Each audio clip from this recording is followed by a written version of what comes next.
Oh boy. Okay. And if anyone needs a copy of the bulletin to follow along, Oh yeah. you can find that at kitterypointucc.org/bulletins. Jennifer, I just saw your text. I'm not entirely sure which one. Tracy, which guard are you for the skit with the guards? Guard number 1. They sent it Tracy's out guard number 1. yesterday. Just so you all know, we're going live right now. Oh, I can hear my own voice, and that's always disorienting.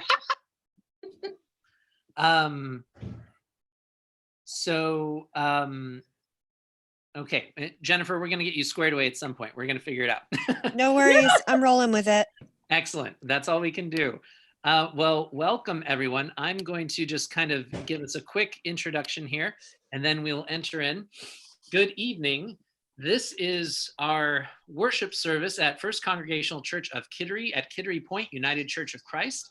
It's a worship service we had planned on joining together to celebrate this last Sunday on May 17th, and Zoom had other plans for us.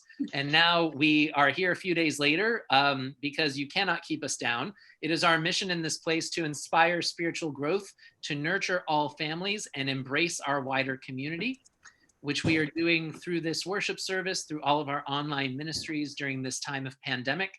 And we are so thrilled to be joined by so many folks from our community this evening on Zoom, and hopefully some of you on YouTube as well. Hello, YouTubers.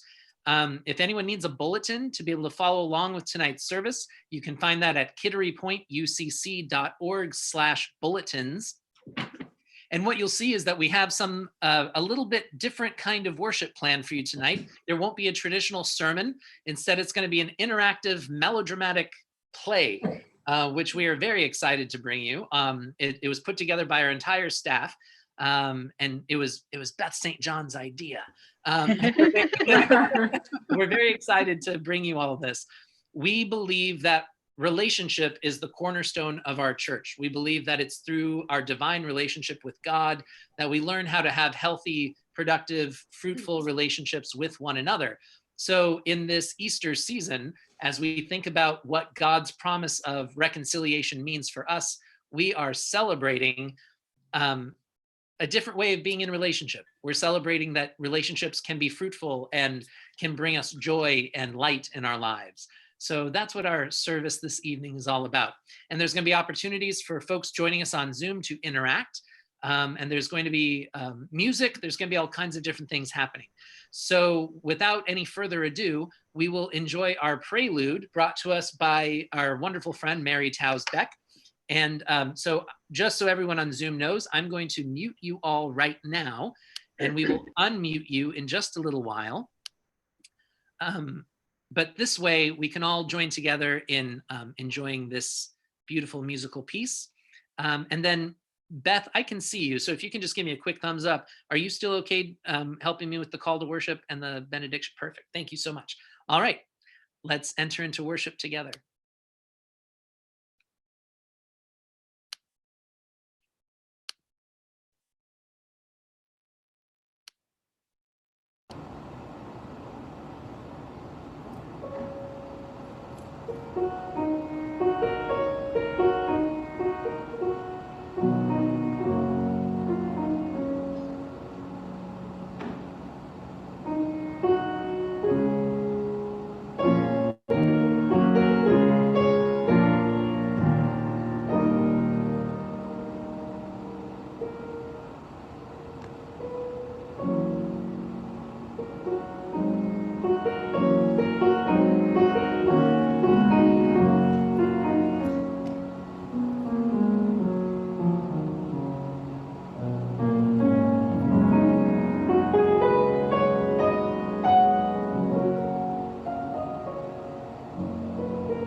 If you have your bulletin in front of you, you are welcome to join us in our call to worship.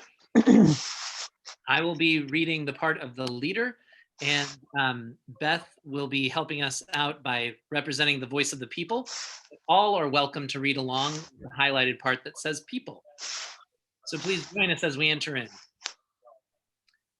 We have been isolated and quarantined, trapped in the comfort of our own homes. And the church has prayed fervently to God for help, for healing, for hope in a time of darkness. Suddenly, just before it was too late, there was a bright light that shone throughout the room. The darkness has ended. The truth is revealed. Get up quickly, for the chains have fallen from your wrists. God returns us to ourselves. We are not locked down. We are free to choose for ourselves how to live and how to serve others. Fasten your belt and put on your sandals. Return to ourselves. We are free to turn to others. There is work to be done, relationships to restore, a community to serve. Wrap your cloak around you and follow me. God is sending us out into the world to heal, to liberate, to love, to live. We have been blessed to be a blessing. God be praised. All who desire to are welcome to sing along with our opening hymn of praise. There is sheet music found at kitterypointucc.org/bulletins. And we have, again, the wonderful Mary Towes Beck and Morgan McCurdy leading us in this opening hymn, I Come with Joy.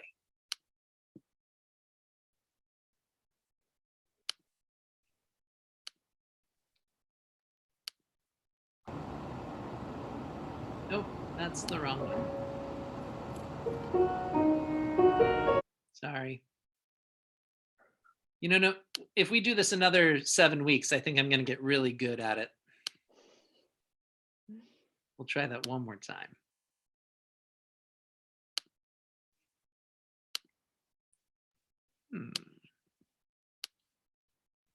Where are you hiding, video? There you are. Okay. Hi, Morgan. I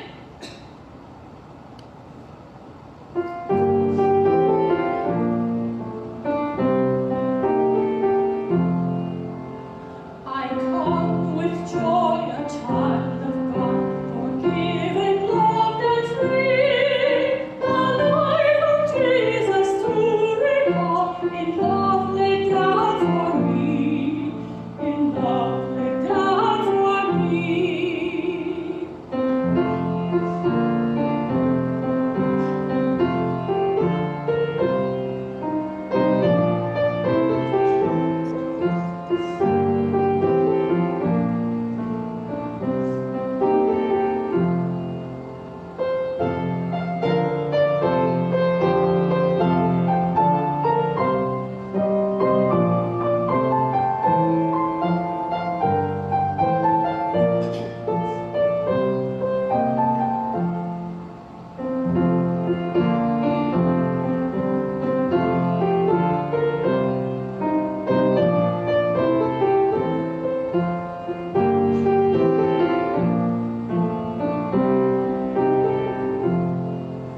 Together met, together bound, in friendship we will stay, and know and joy is love the world, and live the way we pray, and live the way we pray.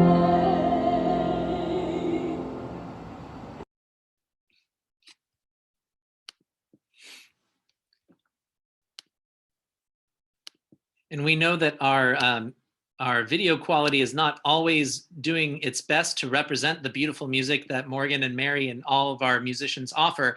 So we will be uploading these videos to YouTube. So if you want an opportunity to sing along later on our YouTube channel, you'll be able to watch any of these videos or just enjoy hearing Mary play without the Zoom internet slowdown effect that we often get. Our scripture reading this evening comes from the book of Acts, chapter 12, verses 1 through 19. It's a strange story, and I'll invite you to listen closely. If you have your bulletin with you, you can read along as I read this, but I'll invite you just to listen to the story as a whole. In our melodramatic skit in a little bit, we'll have an opportunity to pick it apart a little and see how it teaches us about relationships, reconciled relationships. But for right now, just enjoy the fact that we're reading a story that you may have never heard before. That doesn't always happen in church. So this is Acts chapter 12, verses 1 through 19. Now at about that time, King Herod laid violent hands upon some who belonged to the church. He had James, the brother of John, killed with the sword. After he saw that it pleased the Jews, he proceeded to arrest Peter also. This was during the festival of unleavened bread. When he had seized Peter, he put him in prison and handed him over to 4 squads of soldiers to guard him, intending to bring him out to the people after the Passover. While Peter was kept in prison, the church prayed fervently to God for him. The very night before Herod was going to bring him out, Peter, bound with 2 chains, was sleeping between 2 soldiers while guards in front of the door were keeping watch over the prison. Suddenly, an angel of the Lord appeared and a light shone in the cell. He tapped Peter on the side and woke him, saying, "Get up quickly." And the chains fell off his wrists.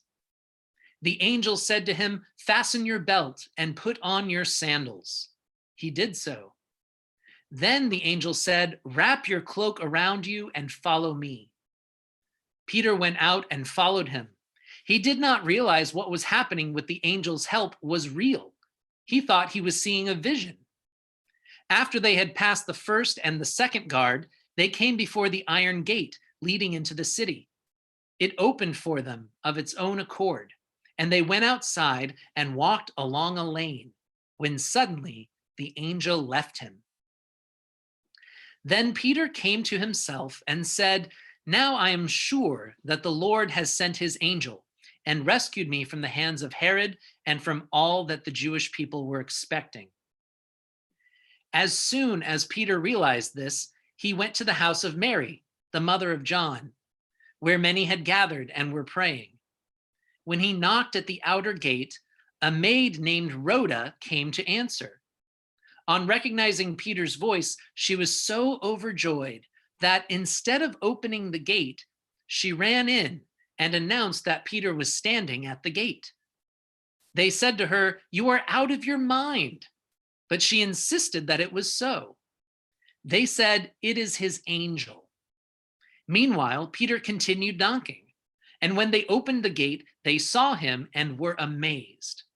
He motioned to them with his hand to be silent and described for them how the Lord had brought him out of the prison. And he added, "Tell this to James and to the believers."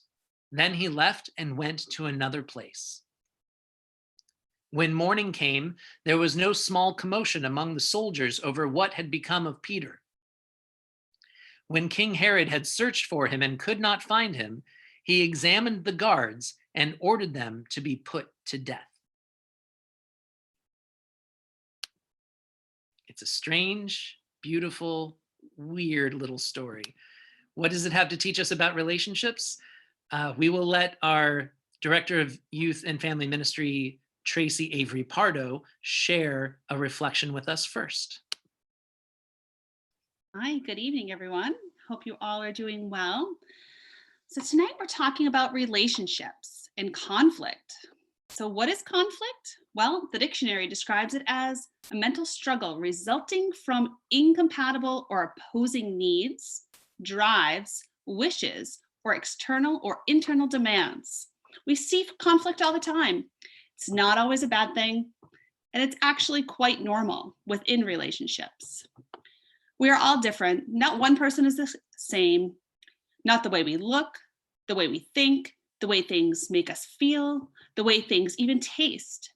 We all have different likes and dislikes. What we believe in can also be very different. So we're bound to have disagreements at times, but that does not mean that we do not love one another or that we cannot be friends. Are you familiar with the Peanuts cartoon, Charlie Brown and Snoopy? Well, I found this and wanted to share. It's a little conversation between Lucy and Snoopy. And Lucy says to Snoopy, "There are times when you really bug me, but I must admit, there are also times when I feel like giving you a big hug." Snoopy replies, "That's the way I am, huggable and buggable." And so it is with us in our relationships. We need each other, yet we annoy each other. We're like these two porcupines that were huddled close together on a cold, cold winter night. The closer they came into contact with each other, in order to stay warm, the more their quills pricked each other, making it virtually impossible for them to remain side by side. Silently, they scooted apart. Before long, they were shivering in the wintry gale. So they came back together. Soon, both were poking and jabbing each other. So they separated again. Same story, same results. They needed each other, but they needled each other. Often we play this disruptive dance of disharmony. The people we are the closest with are often the ones we experience the most conflict. In friendships, we are on again and off again. You hear them say, before marriages, opposites attract, but after marriages, opposites attack. In church, the old saying goes, we long to live in heaven, together in God's glory. To live together down on earth? Well, that's another story. Conflict is inevitable. When more than two people are together, the potential for disagreement increases. Any moving machine will experience friction. The only way to eliminate it is to stop the machine. Likewise, any living relationship will also experience some degree of friction. The goal in operating a machine is to reduce the friction as much as possible. It improves efficiency and prolongs life. The goal of any relationship is the same. Of course, there are times when relationships do need to end, and that's okay too.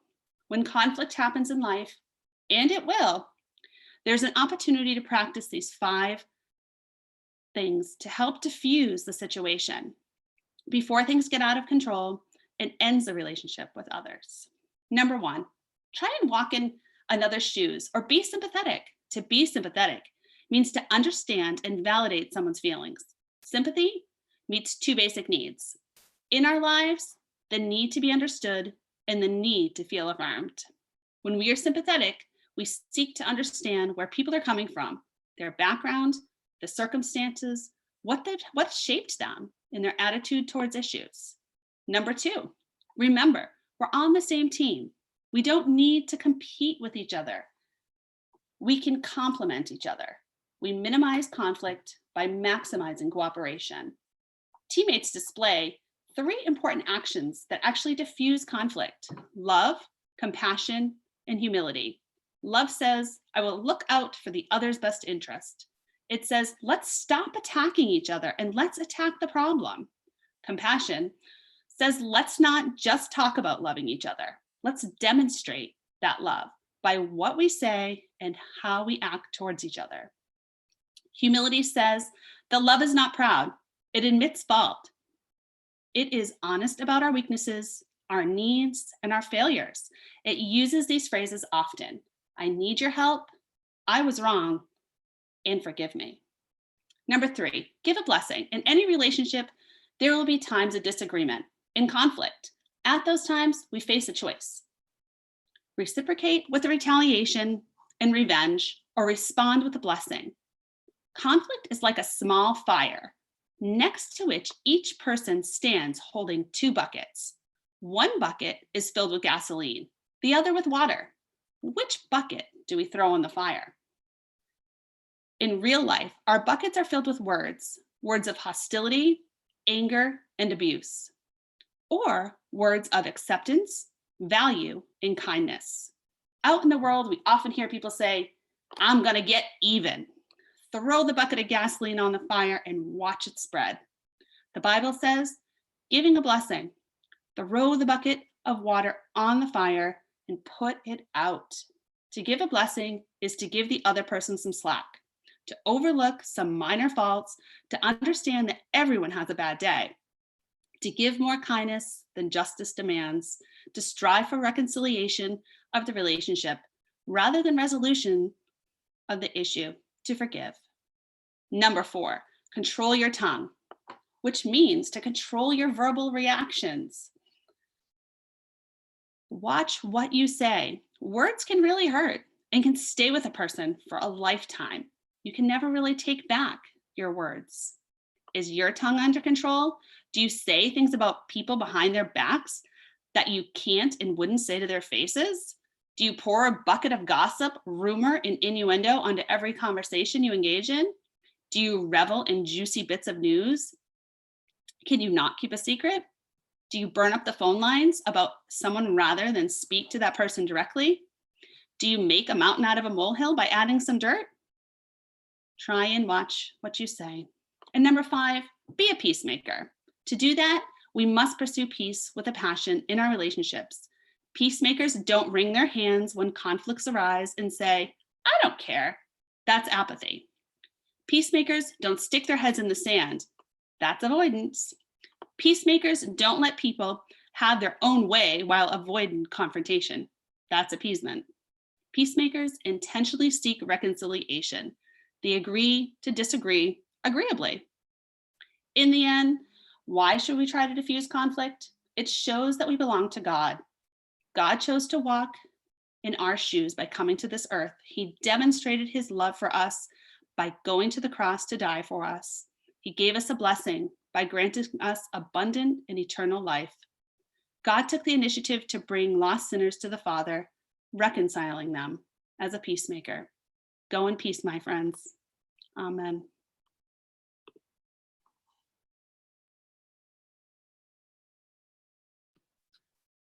Thank you, Tracy. In our faith tradition in the United Church of Christ, we see covenant relationship as the basis for our church. We believe that God speaks and acts in our lives through mutual relationship with us. And that divine relationship teaches us how to be in mutual relationship with others. The key word here is mutual. Most human relationships are not mutual. I really appreciate what Tracy just laid out for a number of reasons. One of them is she took me back to middle school and high school, like as she was naming all those different kinds of conflicts and the ways that we tend to react to conflict. It makes me think about all the various toxic behaviors that we really play out when we are less mature than we would like to be later on in life. The other thing that I really like about it is she's naming conflict as a natural thing. I think we often want to avoid conflict. Most of us are most comfortable when we're not in conflict with others. We try to stay as far away from conflict as we can.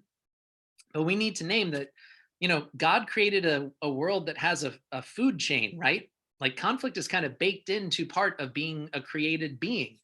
If you read the Bible, there's conflict throughout the entire Bible. Conflict is an important part of being human.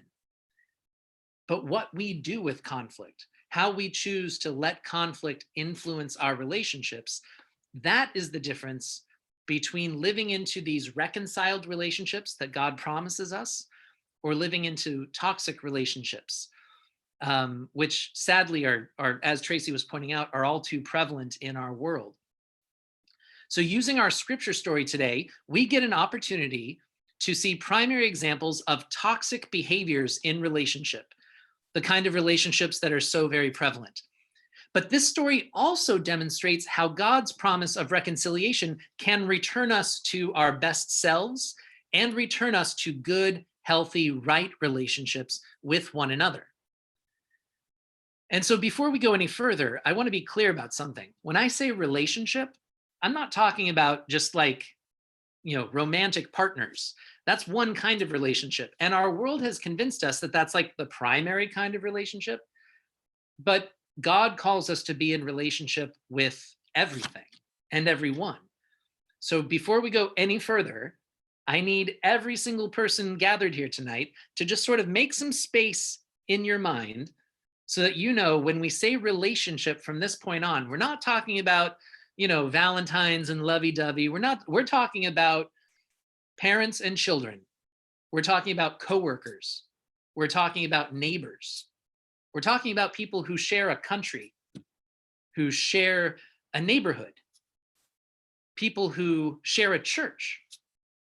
We're talking about human beings being in relationship with human beings. And that can look like all manner of things. Some of our relationships are so amazing and beautifully complicated that we don't even have good words for them.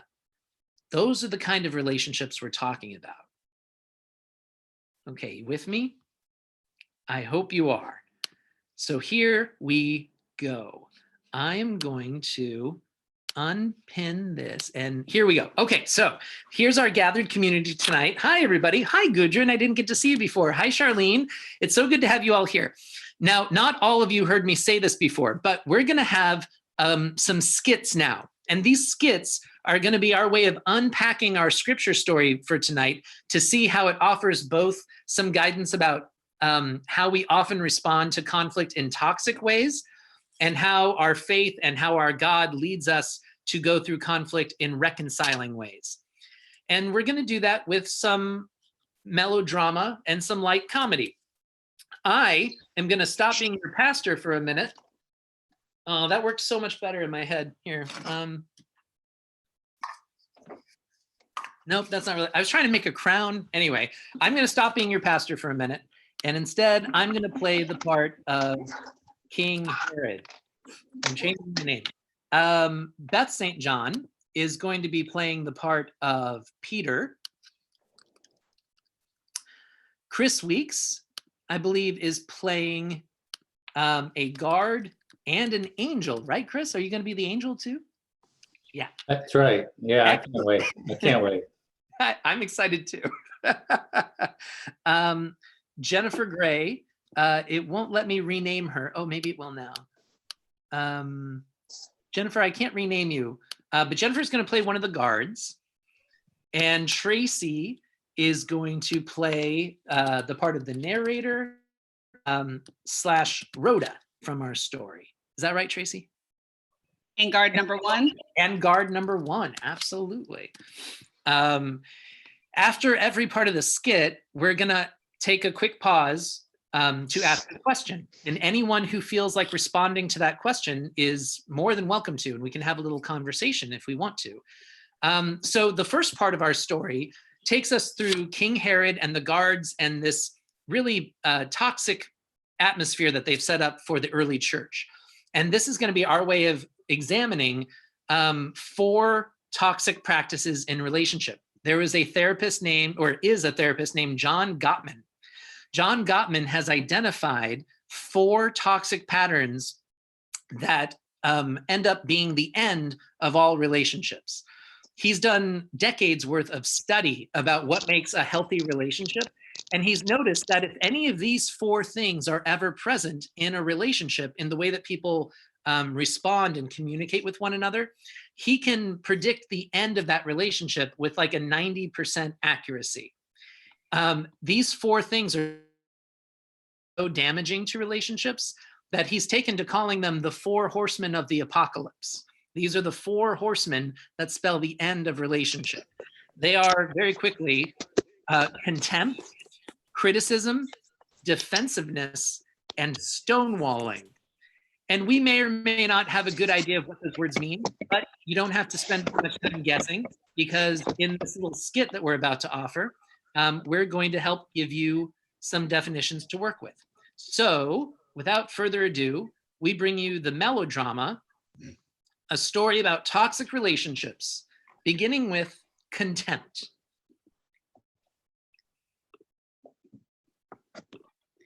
Contempt means to dishonor the person you are in a relationship with by mocking or belittling or dehumanizing them. King Herod had contempt for the church and laid violent hands upon some who belong to the church. I hate the church. Those idiots. Oh, I'm going to follow the Christ. Don't they know what we did to their precious Christ? Morons. Let's remind them what happens to people like them. How does that sound to you, my loyal subjects? Oh, by the way, you all get to play the loyal subjects. You just cheer whenever Herod says anything. You all get to Yay! down. Yeah. Go get him, Herod! Go get him! Thanks. Let it be known throughout Israel, if we catch you with any of the Christ followers, we'll get rid of you. Yay! Yay! Herod! Hip hip hooray! Chris, you get the award for the night. I love it. So that is an example of contempt. Here's a question for our congregation. Can you name ways you have seen people practice contempt in their relationships?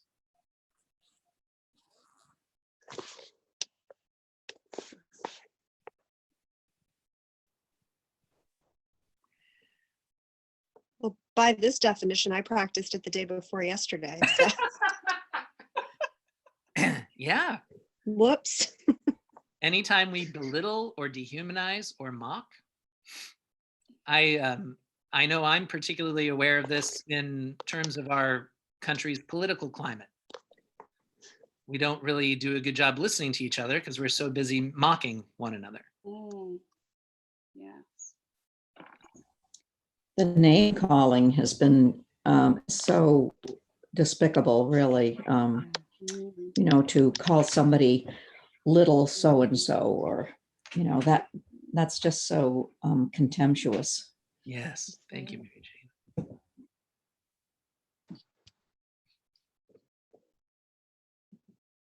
Okay. Next up is stonewalling. Stonewalling means to refuse to be in communication with your relationship partner. It can actually feel like you have been isolated within a stone wall because your partner refuses to see you or talk to you. Thanks to me, James the Apostle is dead, and we captured his friend Peter too. This week is the anniversary of his Savior's death on the cross. Let's throw him away in jail so we don't have to think about him. And in a few days, we'll show him what we do to Christians around here. I've done nothing wrong. I have important work to do. No one can hear you. You don't matter. Guards, put him away. I never want to see or hear this person again. And if I ever do, you'll be to blame. Yes, sir. God, have mercy on me. Did anyone hear that? It sounded like a whining mule. Ah.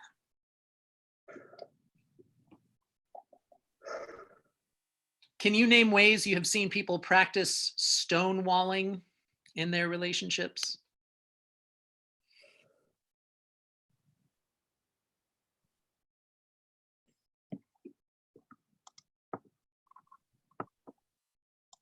When people just stop talking to each other, they give up, Yeah.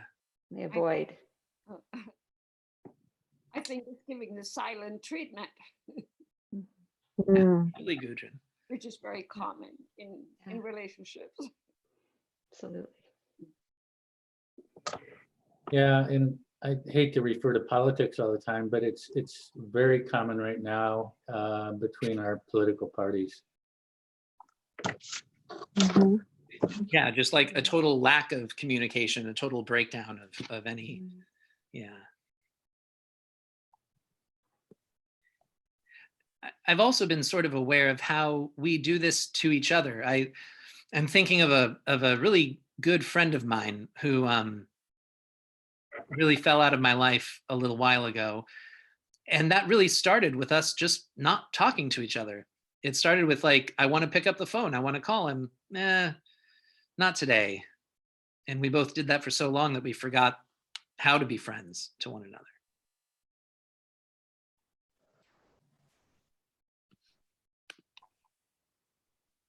Okay, defensiveness. Defensiveness is when one refuses to take responsibility for their own actions. They become overly defensive when their partner tries to communicate their needs or desires. Okay, put the chains on the prisoner. You're making a mistake. I didn't do anything. Make sure you take away his clothes and his belt too. You're putting me in a huge stone room with iron bars, and there are 8 of you and 1 of me. Do you really think this is necessary? Herod is going to be really mad if anything happens, so I think we should have 2 of us in the stone wall with the prisoner and everyone defending the cell outside the cell. Agreed. Defend from what? We're a non-violent people. No one is coming to get me. Better tie those chains to a different walls. What is happening? What are you so scared of? God, help me. How do we see people practice defensiveness in their relationships?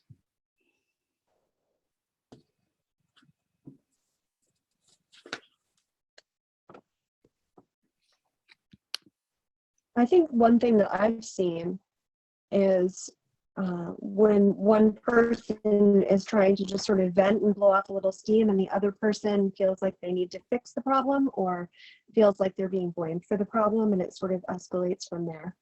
I think that's a pretty common theme. Yeah, so like one person just has something on their chest, they got to get it out, and the other person is like, whoa, whoa, whoa, why are you blaming me for all this stuff? Yeah, it's a failure to take responsibility.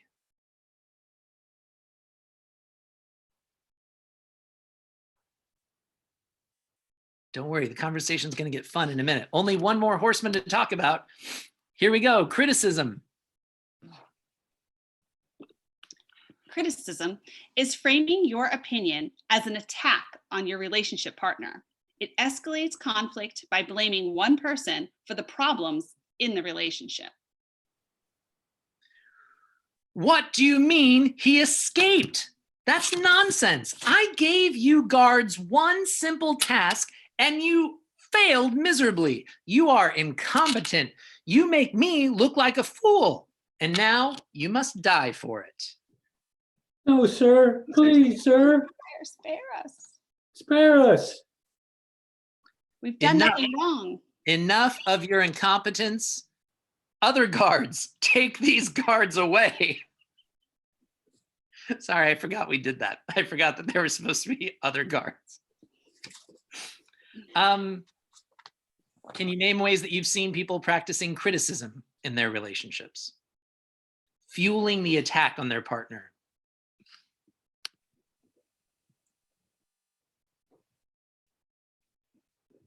I plead the fifth. I think a lot of it's all the should haves. You know, you should have done this, you should have done that.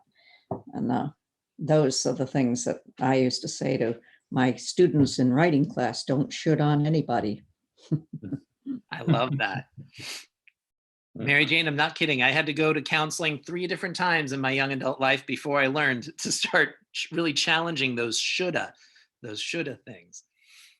I think you're right. I think that's such a common one. You should have done that. What's wrong with you? Why didn't you do it? Any other examples?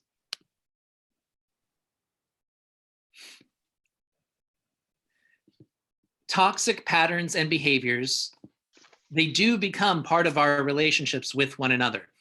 One of the things that I really appreciated about what Tracy shared in her children's sermon is I've studied the work of John Gottman a little bit, the Next Generation Leadership Initiative that you all have sponsored me in. We study family systems theory. We study about toxic relationships and healthy relationships.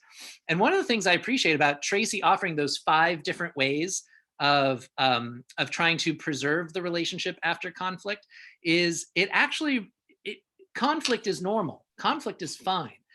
And what Gottman discovered is that there's actually a mathematical formula for whether or not conflict will create toxicity or it will create good things in your relationship. It's for every one negative thing in the conflict, you have to have 5 positive things. That's the ratio. And he found that when most people fight, whether it's coworkers or employers, employees, or romantic partners, he found that most often the ratio is more like 1 negative thing to every like 0.5 positive things. So in order for the relationship to succeed after conflict, you actually have to have 5 positive things to every 1 negative thing in the conflict. Toxic patterns don't have to be our way. They don't have to be normal, but they are so heavy and deadening to relationship that they're really difficult to overcome. But the good news for us is that it doesn't have to be that way. God teaches us a different way of being in relationship, and we can choose that path whenever we desire. The story from Acts shows us just how different life is for folks who center their relationships around the 4 horsemen. We see what it's like to be Herod, to be the guards, to be the people who are part of this system. But now in this next part of the story, we'll see what it's like to be the church who live into God's promise of reconciliation. When we walk the way through life that Christ paved for us, our relationships are no longer strained by contempt, criticism, defensiveness, and stonewalling. We discover our relationships filled with honor, liberation, vulnerability, and we find that we are able to return to one another over and over again.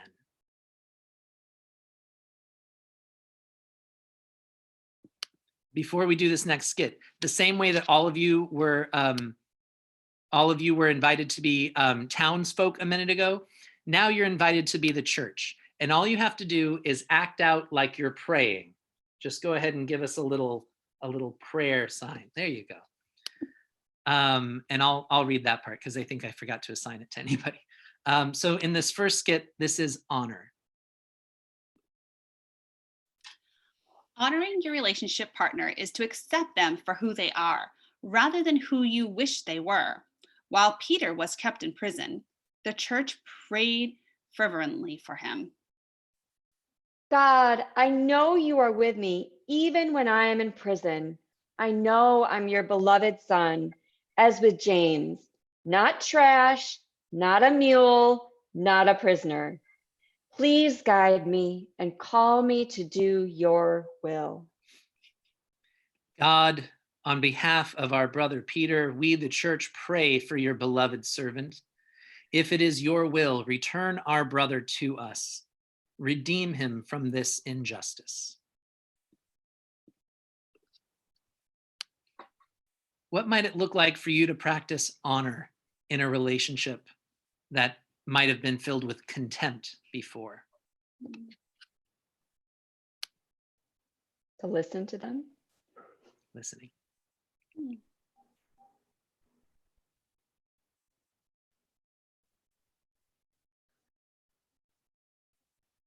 Appreciating them. Appreciating them. Thank you, Gudrun. Yeah.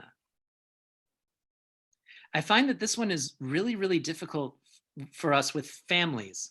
We all tend to fall into certain patterns in our families, and sometimes it can be really difficult to honor one another for who we are. Sometimes it's really easy to see one another for who we've known the person to be or how we remember them when they were younger. For some of us, it can be really difficult to honor people for who they are. Yeah, and try to have empathy for people. You know, it's a whole change in lifestyle to do that, to try to put yourself in the other person's shoes, to understand what they're thinking and the problems that they're facing. I love that. Honoring their journey, honoring where they've been.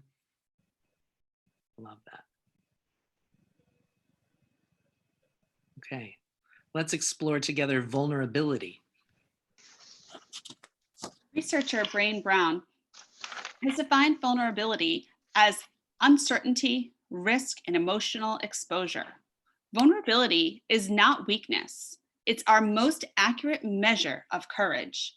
The very night before Herod was going to bring him out, Peter, bound with 2 chains, was sleeping between 2 soldiers, naked and vulnerable, while guards in front of the door were defending the prison.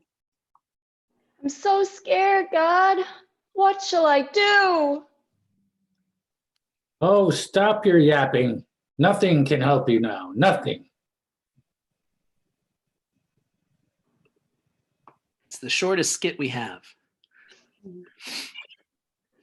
What would it feel like, or what would it look like for you to practice vulnerability in your relationships rather than defensiveness? Admitting when you're wrong. Mm. Mm. Do I have to? Asking for help. What was that, Mary Jane?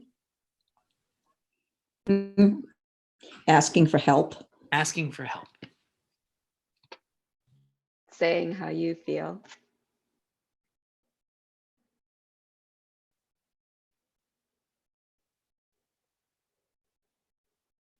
Yeah. It's a very different quality of relationship than trying to pretend like we've got it all under control. Everything's fine.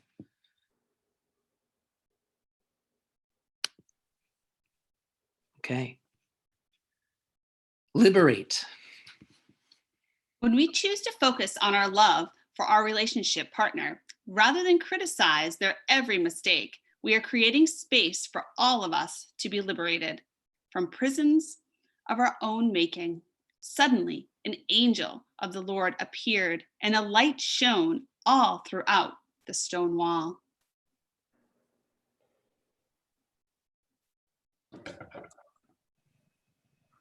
What is that bright light? Get up quickly. The chains, they fell off. How can this be? Fasten your belt and put on your sandals. Wrap your cloak around you and follow me. I shall. Follow me. I will follow. What is happening? This must be a dream. Why can't the guards see us as we pass by them? This looks like the gate into the city. But how can this be? The gate is opening all on its own. I'm free. Thank you, Angel. Thank you. Angel? Angel? He's left. I'm really, truly free. This isn't a dream. I'm free. Thanks be to God.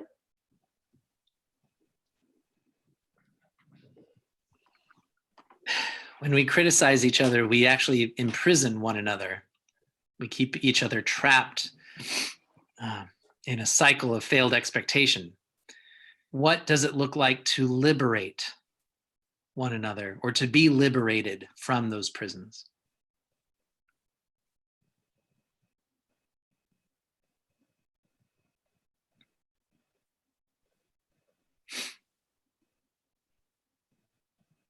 This one hits home for To me. allow, Oh, sorry, Mary Jane, go ahead. all right, yeah. To allow the person to be the person they want to be, to do the things that they need to do and love to do.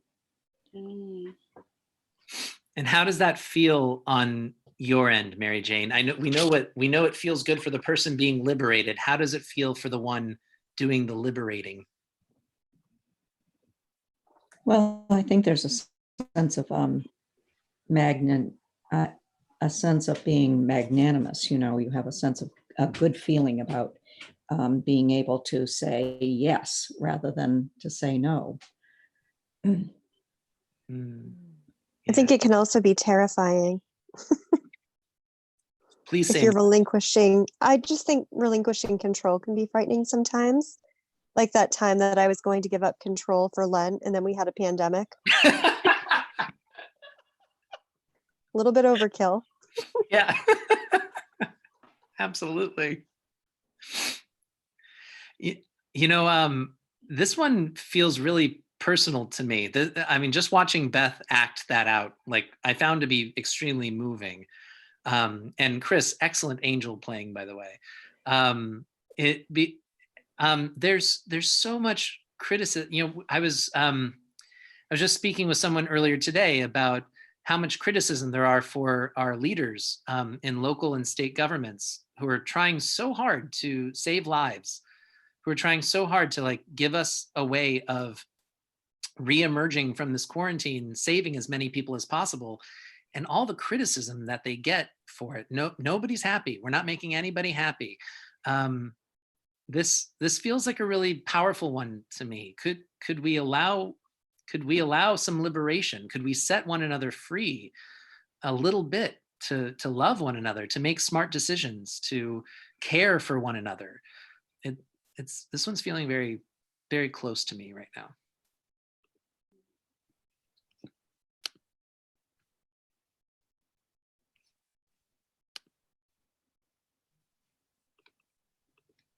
Okay, last one.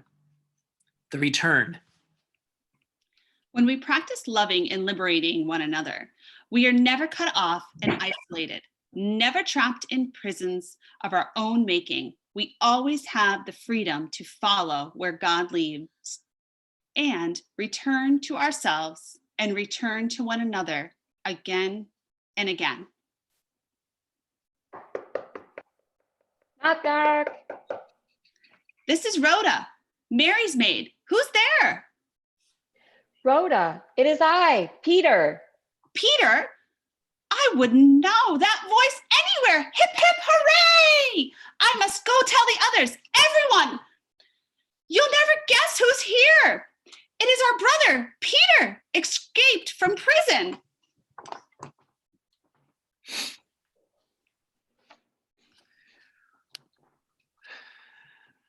And this one does not have to be answered out loud unless you want to. What is a relationship that you are being called to return to?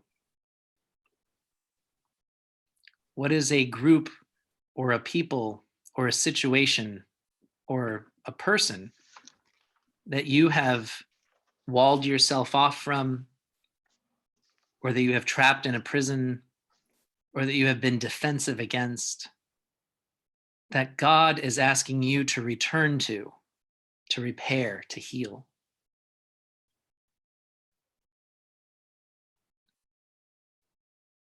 Maybe with an apology and with kind words. Thank you, Gudrun.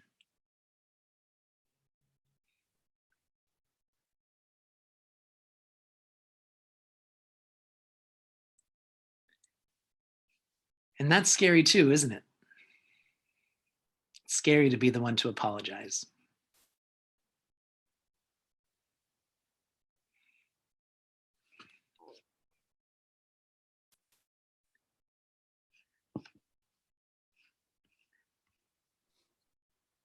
I really can't tell you how much I appreciate all of you going on that journey with us. These aren't easy things, but they're important things. Especially important because now we know that conflict doesn't have to be the end of the story. In fact, it rarely is. And conflict doesn't have to lead to more toxicity. There is a way that conflict can lead us to reconciliation. And we think that that's what God wants for us. There's a way that this is going to segue into our time of prayer. You know, we're all, many of us are used to practicing prayer in particular ways. And I think when we practice prayer, we are practicing relationship with God. And the way we practice relationship with God influences how we practice relationships with one another. If we're always asking God to do things for us, even things that we're able to do for ourselves, then it's very likely we're doing that in our human relationships too. If we're always lamenting to God about how hard things are and how difficult it is and how there's no joy, it may be true in our human relationships too. We may have a hard time honoring the joy and the gifts of each day. There's a particular kind of prayer that we're going to invite you to practice tonight And we believe it's the kind of prayer that the church practiced when praying for Peter. They weren't just asking for Peter to be liberated, they were asking for God to do God's will. It's called a prayer of contemplation. And in the prayer of contemplation, we are able to be present with God. We're able to offer our joys, our sorrows, the things that we lament, the things that we celebrate, and we give God space to be God, to do with that information what God will. And we learn how to respond. We learn how to follow wherever God leads.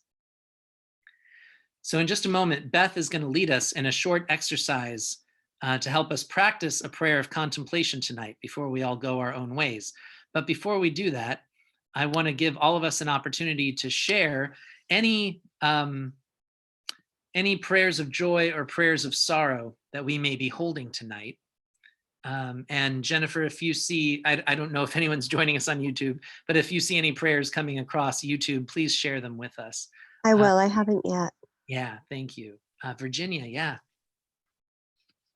Well, let me unmute you, Virginia. Oh, there you go. Prayers for my very good friend, Peg Scammon. Her brother, who also was close to me, was one of our lieutenants at the police department, died of a heart attack yesterday, suddenly when they stopped for the night driving home from Florida. And this was just 3 weeks after her sister Charlene passed away. So prayers for the Scammon family. They really need it. Thank you so much, Virginia. We will be holding them in our prayers. Mary Jane, do I see your hand? Prayers for Nelson Payne's family. Nelson passed away Sunday. So his family, I'm sure, is going to need support. And prayers for Bruce Pylant's family too. Bruce just lost a brother. Oh no. On top of losing Colin. So yeah, just to make sure everyone heard that, our own beloved Nelson Payne passed away on Sunday. Many of us are just finding out about that today. And we will be sharing a link to his obituary in the next morning that goes out. And we're talking with his family about when we can hold a service for Nelson. We know it won't be soon, so please do keep Nelson and his children in your prayers, and certainly Bruce, and praying for him and the loss of his brother. Thank you, Mary Jane. Beth. We would like prayers for everyone who's living in Sanford, Michigan. I don't know if you've heard, it was on the national news today that the dam broke, and Chris's niece is one of the folks who had to be evacuated, but there were 10,000 people who had to be evacuated. So we'd really like prayers for that community. Absolutely. Chris, I'm so sorry. We'll be praying for your niece, and we'll be praying for all of Sanford. Yeah, and mixed blessings. I found out just a little bit ago that their house was spared. It took away their dock and their boat, but all their neighbors, houses were taken away, and all their neighbors are really having trouble. So mixed blessing. Wow. Thank you. Prayers. Brian, Sorry, Gudrun. go ahead, Gudrun. I'm sorry. Prayers for my sister Karen in Germany, who is in poor health and just wants to be with the Lord. Prayers for your sister indeed, Gudrun. We'll be praying that God is close tonight. Thank you. Thank you. Jennifer. I just wanted to lift up Kathy Pridham and her husband, John, who was recently diagnosed with stage 4 cancer. Yeah. And also their daughter, Katie, who's struggling with that news. Yeah. Thank you. We do pray for John and for Kathy and for their whole family. Thank you.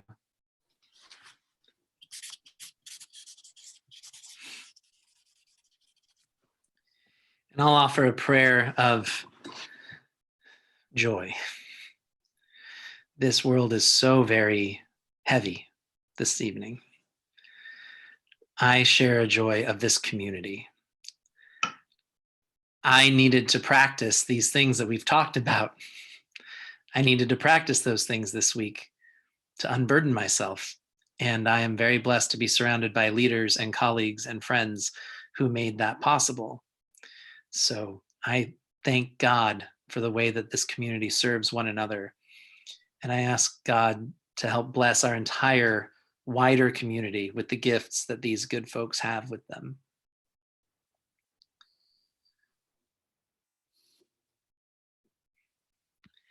Beth, whenever you're ready. And we do have a little video for people to watch while Beth leads us. Is it helpful if I start that, Beth, or would you like to address them first? Sure, I'll address them first, and then maybe when I'm done with the intro, Absolutely. you could start it. Absolutely. So this is called a centering prayer. And what I'd like you to do first is just get in a comfortable position and take a deep breath in and a deep breath out.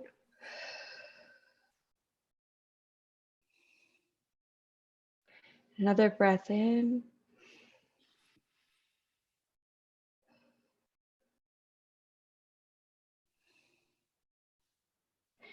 And you can either keep your eyes open or keep them closed, whatever helps you to minimize distractions. You can go ahead, Brian, and play. Okay.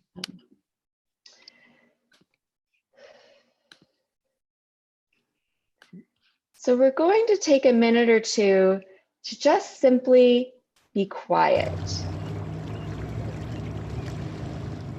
And your sole concern should just be centering all of your attention internally, trying to quiet our minds and our bodies.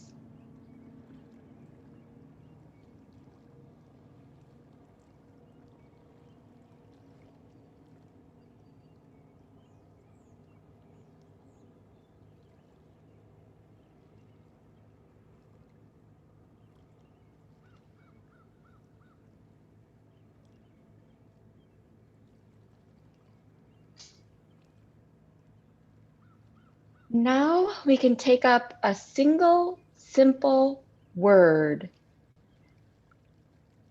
that is meaningful to you. Maybe one of the words that we went over tonight. There's contempt, criticism, defensiveness, stonewalling. And then there's honor, liberation,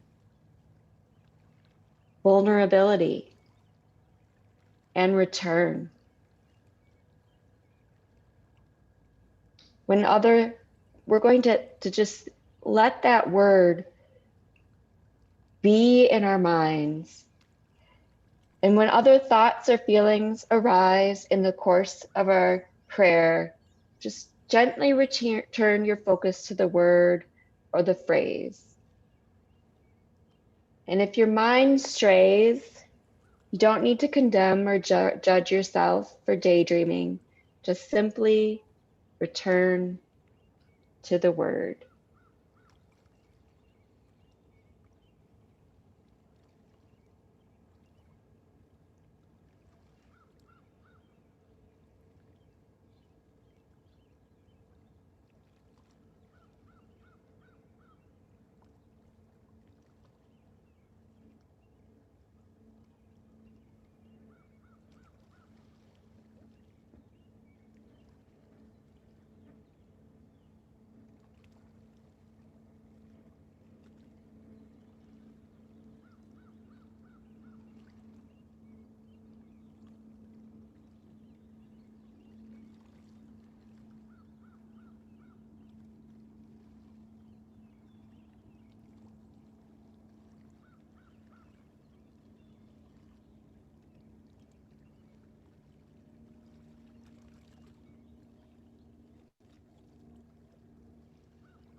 As you come out of the prayer, move slowly to silent awareness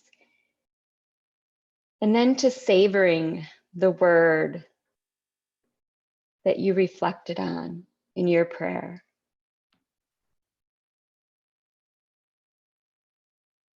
And now let us join together in the prayer that Jesus taught us to pray, the Lord's Prayer. Our Father, who art in heaven, hallowed be thy name. Thy kingdom come, thy will be done, on earth as it is in heaven. Give us this day our daily bread, and forgive us our debts as we forgive our debtors. And lead us not into temptation, but deliver us from evil. For thine is the kingdom and the power and the glory forever. Amen.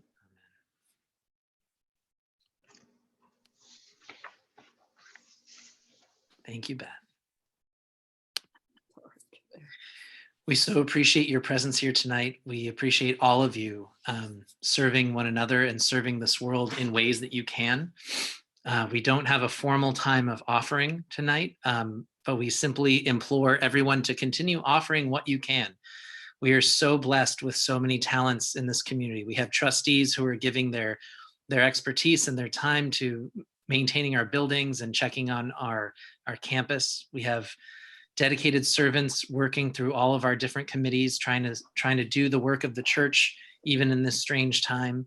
If you are able to offer a financial gift, you can do that through our church website or through the Giving app. Jennifer Gray has offered what she can by offering tutorial videos on YouTube on our channel in case you need to learn how to do those things.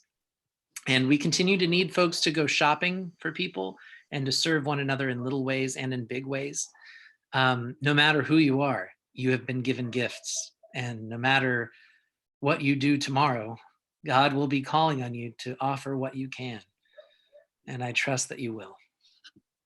As we leave this place tonight, I invite everyone to join us in our benediction. It's a group benediction. We're going to leave this service just the way we came in, but just with our roles reversed a little bit. So Beth, if you would be so kind as to represent the people, and I'll represent the leader. We have been isolated and quarantined, trapped in the comfort of our own homes. And the church has prayed fervently to God for help, for healing, for hope in a time of darkness. Suddenly, just before it was too late, there was a bright light that shone throughout the room. The darkness has ended. The truth is revealed. Get up quickly, for the chains have fallen from your wrists. God returns us to ourselves. We are not locked down. We are free to choose for ourselves how to live and how to serve others. Fasten your belt and put on your sandals. Returned to ourselves, we are free to turn to others. There is work to be done, relationships to restore, a community to serve. Wrap your cloak around you and follow me. God is sending God us is sending out us out into into the world to heal, to liberate, to love, to live. We have been blessed to be a blessing. God be praised. Amen. Amen.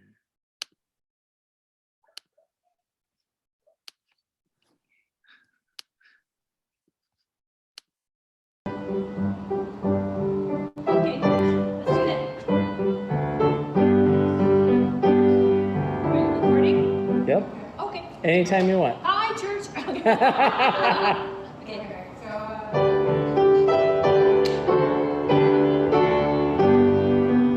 Amen. Amen. Amen. Amen.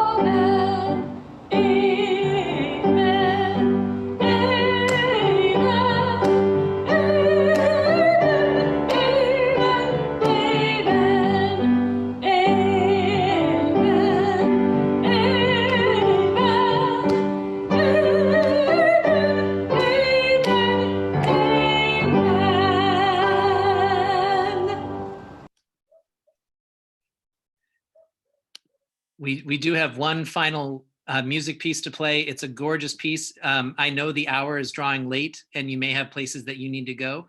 I promise that this music will be worth your time if you hang out. And for those on Zoom, if you'd like to stay and check in and say hi afterwards, I would be honored to visit with you for as long as you'd like. So I'm going to play this last video. And if you have to leave, we will enjoy looking forward to getting to see you again soon. And otherwise, we'll say hi right after this.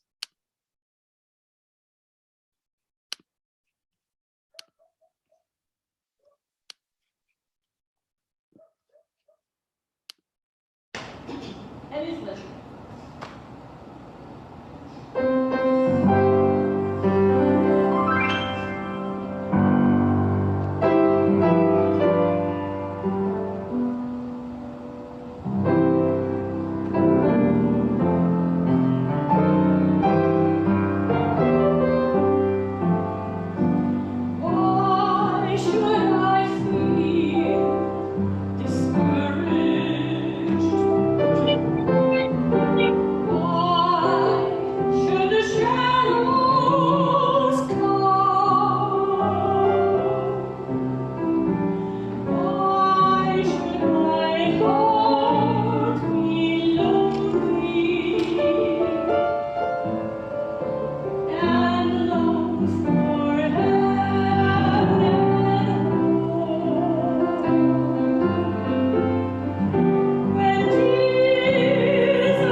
Nice, yes. That was amazing. Yes, it was. That was